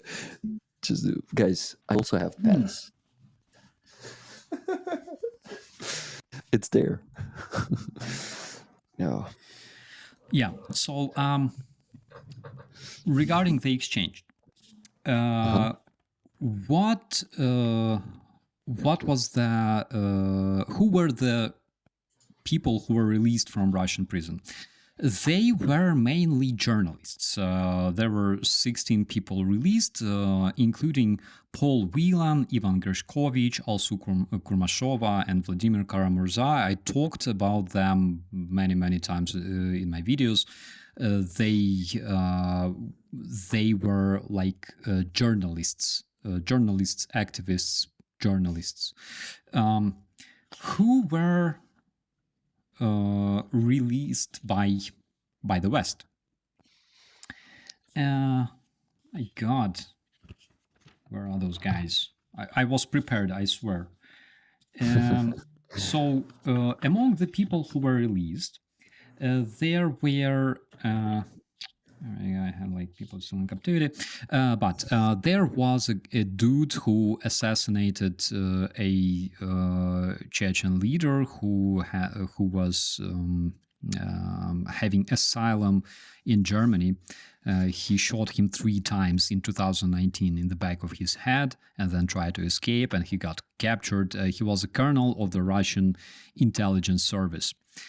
So there were several people who were identified as spies. They had fake identities, and they were used by Russian intelligence to deliver messages to Russian sleeping agents around Europe. There were several dudes who were like literally snatching and delivering parts for producing weapons to Russia. Of course, we're talking about sanctioned parts and stuff like that. So basically, the exchange that took place, it was a freaking farce because West received its journalists and activists, and Russia received back its spies and assassins and terrorists. How crazy is that? And you know why this exchange happened? Why? The exchange happened for a simple reason, because Russia arrested journalists and sent spies and murderers to the Western countries. Initially. Yeah.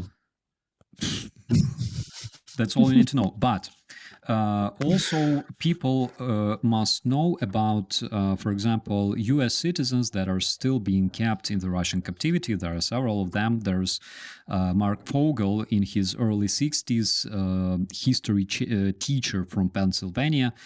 He was detained for possessing a medical marijuana. And he was kept in like Russian prison, like, I don't know, a drug dealer, Pablo Escobar.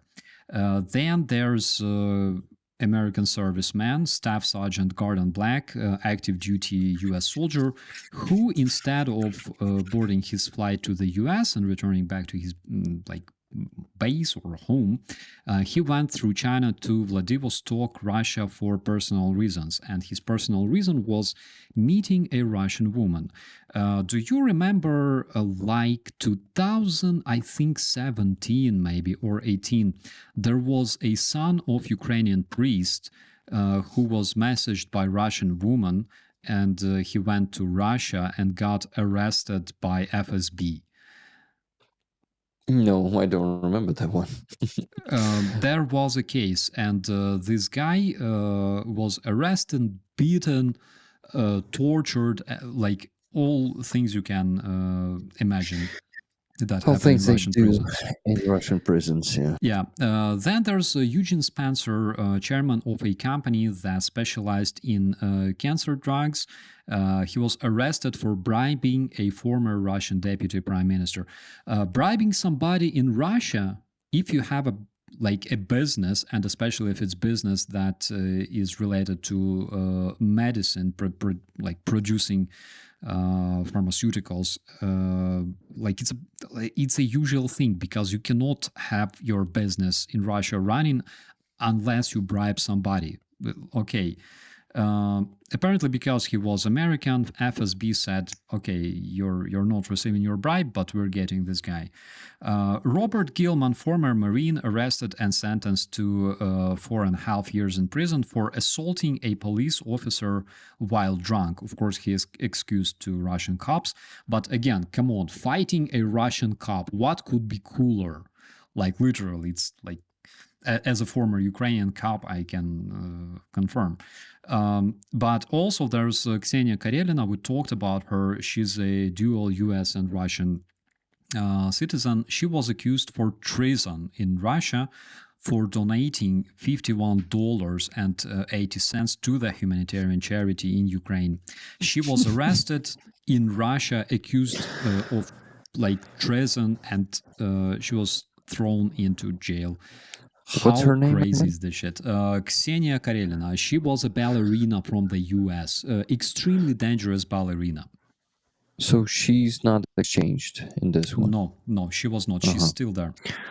Okay, I also wanted to comment on the exchange, guys. You need to know that a lot of Ukrainians think that actually these journalists who were put in prison in Russia for opposing Putin's regime, that they are actually Russian agents now. I mean, the Putin's regime agents now. Why do we think so? Because the first thing that they said when they came back from Russian prison to US, came back. Well, some of them have never been to US before. They were just sent out from Russia, and the first thing he said was, "You need to lift sanctions from Russia." You know, From Russian the- people, yeah. from Russian people. Yeah, guys. So it's all Putin. Russian people are not guilty at anything, you know. And guys, of course, right now 600,000 approximately Putins are, invading Ukrainian villages and towns and cities. Also, about a few million Putins. Helping them, in the rear, all that, in the army. For one soldier on the front line, there's how many soldiers in the rear, Starsky? What's the supplying soldiers? How many Of the people are Russian army? supplying one soldier? Not the Russian, like in any army, there's Like there's a- for example, we have a brigade. proportion. Brigade consists of battalions, approximately 400 men each. You can have like 3-4 battalions in a brigade, like infantry. It can be 2, can be 4. Then you have like tank battalion, whatever battalion, and then you also have supply battalion. Those are the dudes who supply you with stuff and do like all kinds of shit, delivery of food, hookers, and stuff. Okay, but I thought about, like, I heard a saying that in every army, for one fighting man, there's more men who are supporting those men. Like, but maybe I'm wrong, because you just said that it's only one battalion of supply for all the other battalions that are fighting. Not only anyway. that, look, there is auto service, so-called. So, for example, there's a bunch of drivers. Drivers belong to this auto service of a brigade, for example. There can be like 100 men, 200 men, according to the number of vehicles that they use. The drivers that drive tanks, they don't belong to this service. They belong to the tank battalion. So that's quite a lot of people, actually. Medical service. Could be like 1,000 men easily, I think. Yeah, so it's all Putin. There's no other man. This is why you need to lift sanctions. So that's the first thing they said. This is why there's a big doubt that those guys are legit. Yeah, we Ukrainians think that they could be actually spies. Not like I'm trying to justify them. Remember Hadya Savchenko? Yeah. Yeah, there was a Ukrainian woman who was a military, and she was captured before the invasion. She was captured by Russians, and then she was sued, and then she returned to Ukraine like a hero. But then she attempted to conduct a terrorist attack, and she was arrested and sued already in Ukraine. Like, it's insane. So, like, crazy things happen all the time. But not like I'm trying to justify this dude, okay, Karamurza. But I have an possible explanation. Possible Why he said explanation that, yeah? sounds like because he was in prison, and in prison you don't have like access to any sorts of independent any independent source of information. All you have is like Russian propaganda and some like rumors between the prisoners. That's why I believe that he was told that there are sanctions that work against Russian people, which is false, because there are no sanctions against Russian people. There are sanctions against people in Russia who support the invasion, and I'm talking about their like opinion makers, propagandists, businessmen, people who command and manage like military enterprises. There are sanctions against Russian oil and gas companies, things like that. But sanctions against like Russian people, like are they she sanctioned, or like Valenki, Balalaika, Matryoshka? No, they still have all that. Yes, there are countries that quit Russia for obvious reasons, because they don't want their taxes to be used to kill Ukrainians. But there are no sanctions against like Russian people. Apparently, in the prison, he was bullshitted into believing that, like, actually, yeah, evil West is trying to choke poor Russian people with heavy sanctions, but people are fighting, like they're growing batva and carrots and kartoshka and shit, trying to survive, which is not reality. And apparently he was convinced in this shit, and that's why first thing he thought, like he spoke this out, and later when he learned about it, he thought like, shit, I was an idiot. That's just my opinion. Got it. Yeah, he didn't, after he was out with a new statement. This is why, yeah, it may be really the case. I agree. Okay. Any more questions? I can talk about it because my bro Bogdan from Chernihiv, it was the same situation. He returned from captivity. He called me. I met him next day, and he was like, "Okay, tell me what happened." It was 7 months after beginning of the invasion. He believed that like half Ukraine was already defeated. He believed that Russians were already fighting like near Lviv. That's why when he arrived to Kyiv and saw like more or less peaceful life, like it was a shock to him. He was like, what the hell is happening? I was told a completely different information in the Russian prison. There he already thought that like Ukraine is done, okay? But then he returned back and he saw that actually no, like Ukraine is fighting everybody who occupied areas around Kyiv. They were defeated. Ukraine keeps fighting. We had some successful counteroffensive in like Poltava, Sumy, Kharkiv region, Kherson. We returned plenty of territory, and Russians suck balls. So, and it happened already like 2 days after his release. So he was still not able to process the whole information. So not like I'm justifying Karamurza, because what he said was absolutely ridiculous, because like there are no sanctions against Russian people, unfortunately. Right. But I believe that he spent some time like researching stuff, and he realizes that what he said was ridiculous and it was not supposed to be spoken.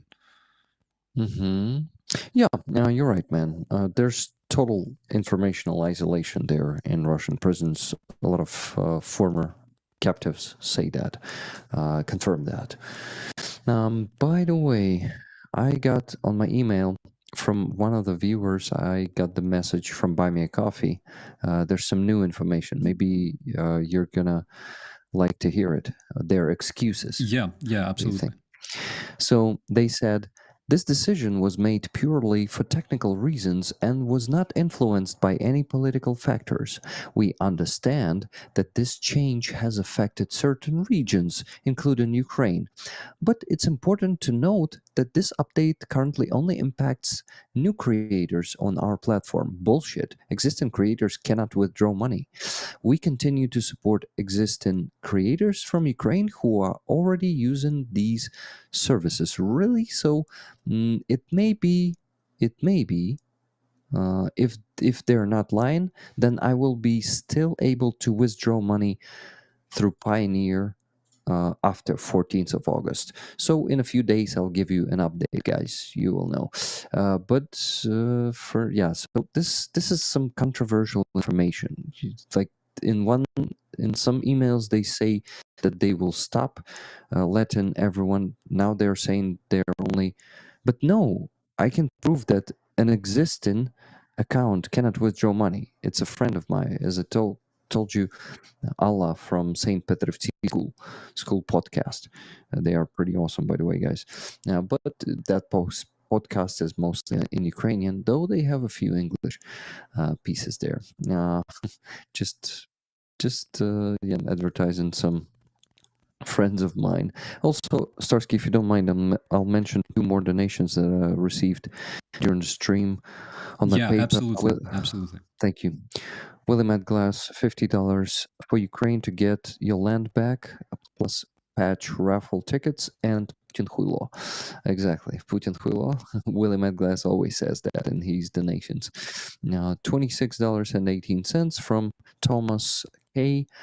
Make shit plush, fuck them. I don't know what that phrase means. Do you know what it means? I think it's something like Vladimir Putin do fuck off. Okay. Thank you, guys. Thank you for those donations. They are of great help.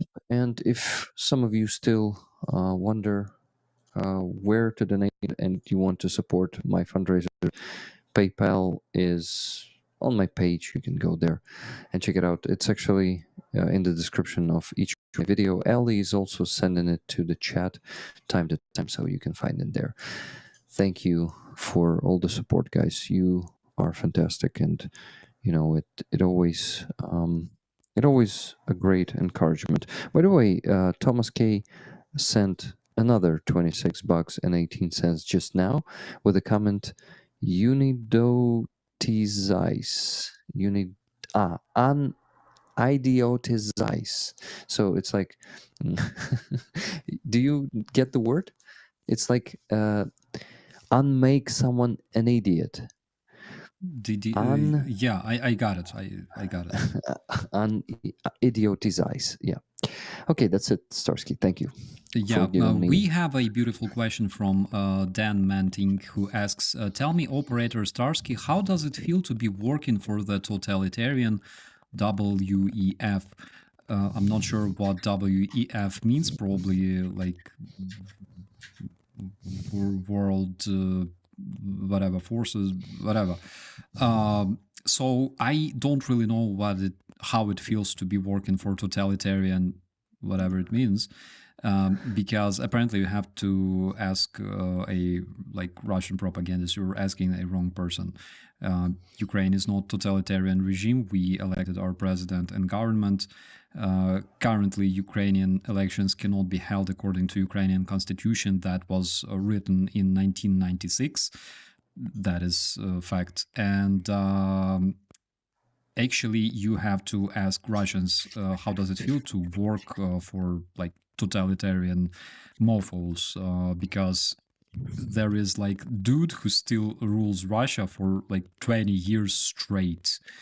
There are people who are being born and die, and the ruler remains the same. What do you think about it? How does it feel to be working for the totalitarian mofos? Well, I really hope that person was just ironic or sarcastic or just joking. So, yeah, obviously, totalitarian regime is Russian, and that regime proved it many times by invading other countries, including full-scale invasion into Ukraine in 2022, and all those bullshit excuses with denazification, demilitarization is a total bullshit. It's obvious that they just want territories, and if you want to hear the truth listen to Ukrainians and, better come to Ukraine. By the way, Starsky, I want to ask your impression because a week ago I was streaming when you went to that veteran biker stream. And yeah, I was watching together with Rollers that stream. I went to bed at 5 a.m. because I was really curious how it will all end, and I was just sitting, almost falling asleep, but still listening. What's your impression about going there? The impression is like this. You know me, I go full kumbaya with people, especially with toxic people, and this is my way of like speaking with people who don't like me, who hate me. I go full kumbaya. It always works with any people, okay. And according to what I read, like in the commentaries, like there's absolutely no doubt that I won those debates. So what happened next was he deleted the videos with the debate, like in the beginning. Of course, there was like some attempt to change stuff and change faces and whatever, change thumbnails. It was dirty. But in the end, he honestly deleted the videos because this was advised by YouTube and people who understand law, and later, when we did our small research with Mercano, so it was like this. There were no videos on his channel, but there was videos on our channel, and basically people could not really understand like what the hell happened.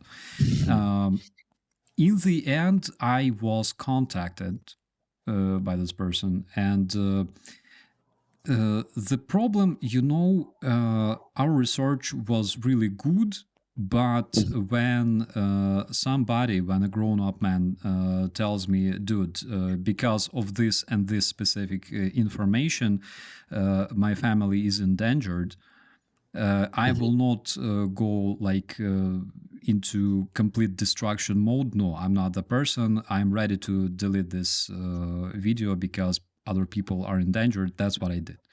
So basically, we're square, and it's as if nothing happened. I hope it answers your question. So it's like that. Yeah, I don't respect people who don't respect Ukraine, but I respect family because I was a military. My personal life is fucked big time. That's why I care about other people, especially if they have families. And I think it's a proper thing. Like we should be less toxic to other people. So, hope that's Except the for answer. Except for Russians, yeah, fuck Russians. Yeah, fuck Russians. Okay, man, understandable, and I respect that. I respect your respect for his family, and I'm now really curious what was in that research. And of course, he won't tell me since you deleted the video because he asked you to, to not put in danger his family. So I will just ask you privately later. Okay? I will tell you over the beer. Okay, awesome. Then I will have to go to Germany. Absolutely. I know where to put you to sleep. I have like a place. Nice. Well, I still need to, I don't know what to do, but the day will come. I really am missing traveling, Yeah. I really wait for the day when I'm going to be able to visit you and you're going to show me some bars. I don't think I'm going to be drinking much beer there, but anyway, I would love to see the places. Not only bars, I know that you visit a lot of museums and historical sites and cathedrals. You've been, showing a lot, and I am just like, damn, such cool places. Thank you for doing that, man. You really provide also the culture of the countries you visit to your viewers. It's pretty cool. I love that. I was still wearing uniform like February this year. And to me, it's still so unusual to be able to travel. It's something like it's stressful. It really is, because I'm not used to see, like, peaceful life. It's I don't like it. I cannot get used to this still. But at the same time, I enjoy meeting people. First offline meeting that I had with my friends, my viewers, was in Sweden a couple of weeks ago, and it was fantastic because when you talk to people through the screen, it's a completely different thing. I really hope that very, very soon you will have such opportunity as well, because it's fantastic. And you can literally see those people yourself offline personally, and you can express your gratitude and say thank you for supporting our country. I actually had that experience this summer because two rollers were coming to Ukraine. We had an awesome week. It was like a vacation for me. We hang out. I thank them, of course, personally, and they were happy to hang out in here. Two more rollers, or no, even three of them will come here to Kyiv this month. So I'm gonna have that experience again. Thank you guys. Thank you for coming to Ukraine. It supports us Ukrainians. We really feel like you care and you're willing to put yourself in danger for for Ukraine and support us. Just by being here, you already give us some mental support, even without realizing that, guys. We have a really loud air raid siren playing, but Yeah, guys, I just noticed we have air alert.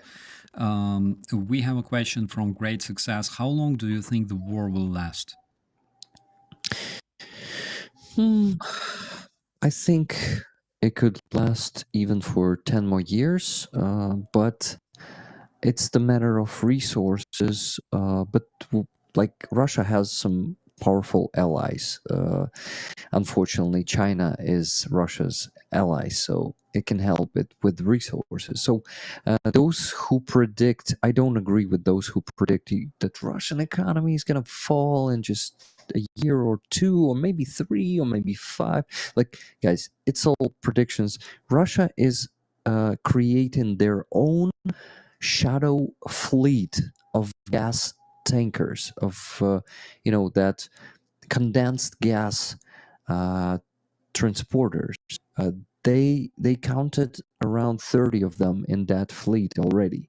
So they find ways to fight sanctions. They are innovative. We must not underestimate them.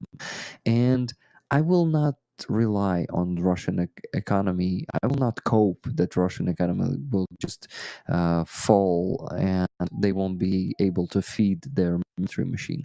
You know that Iranian, no, not Iranian yet, but North Korean ballistic missiles are hitting Ukraine this month, like 3 times already.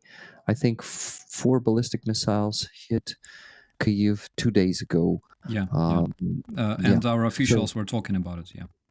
Yeah, exactly. So, guys, it's not that easy. It's not that simple.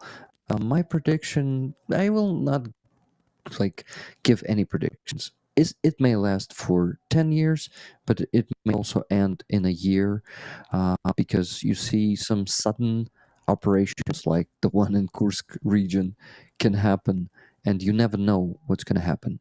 I still believe in Ukrainian victory. We had some really hard months for the last, I don't know, year, right?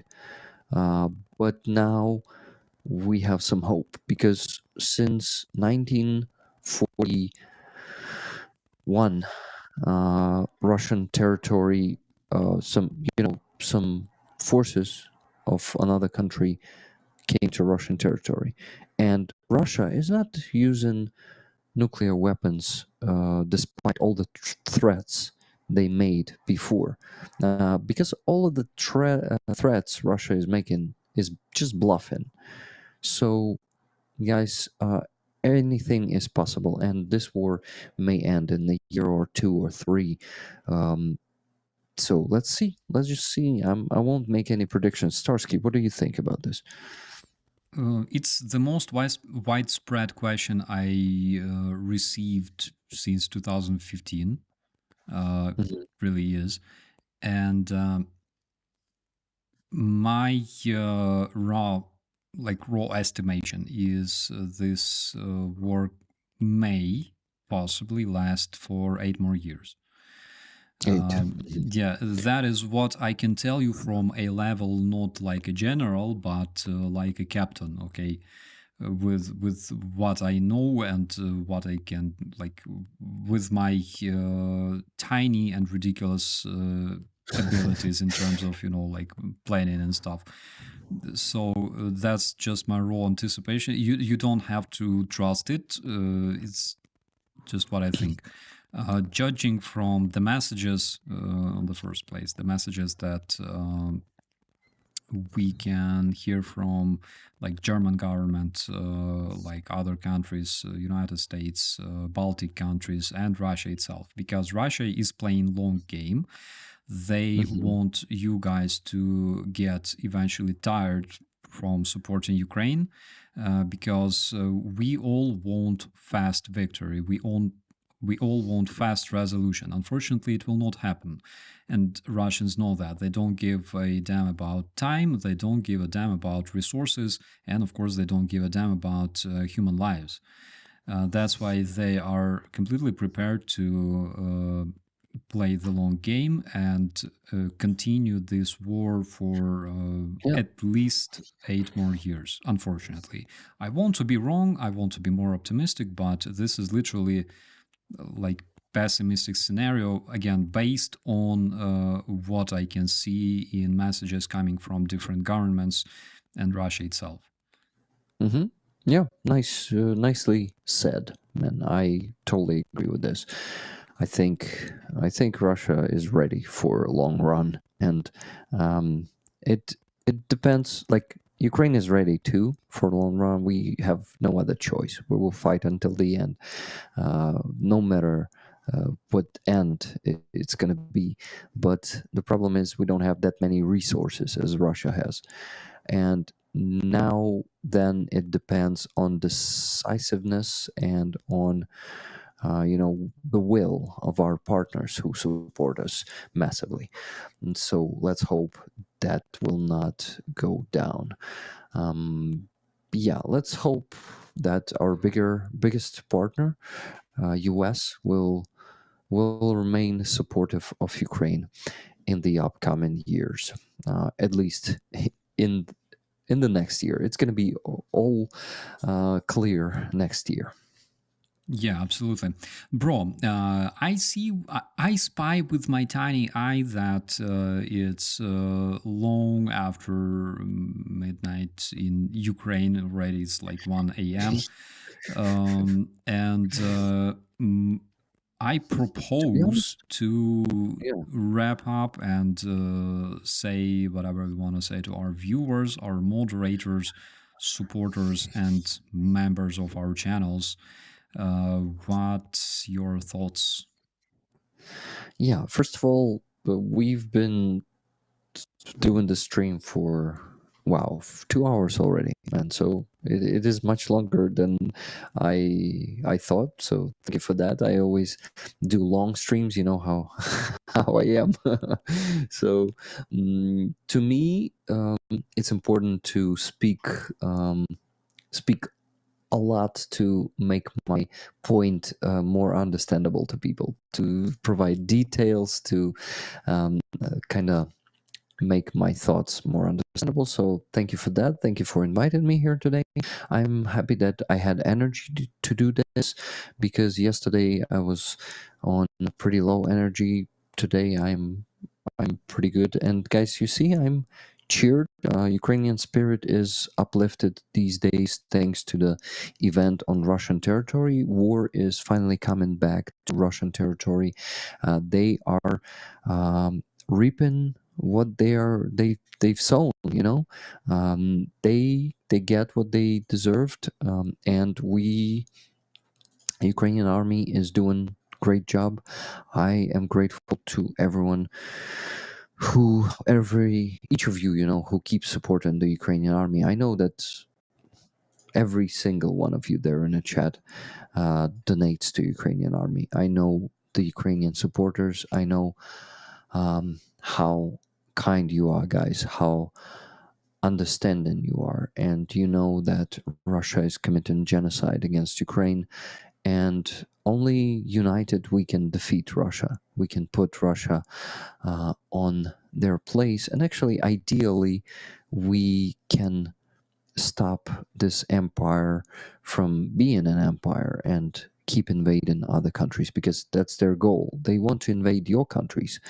European countries are next in line. They have a huge plan that goes in 2030s, and they plan to conquer, divide and conquer. So let's not let them do that. Please pressure your governments. Please make them, make them lift the restrictions for Ukraine to strike deep into Russian territory. It is very important, because we need those airfields to be destroyed, Russian airfields, which they are launching their aviation from, to strike Ukrainian territory with the glide bombs. Glide bombs are currently one of the biggest challenges for Ukraine, and we need to break that. So please keep fighting on all the fronts: informational front, governmental front. You are democracy, guys. You are the masters of your country, so you can make that happen. I believe that.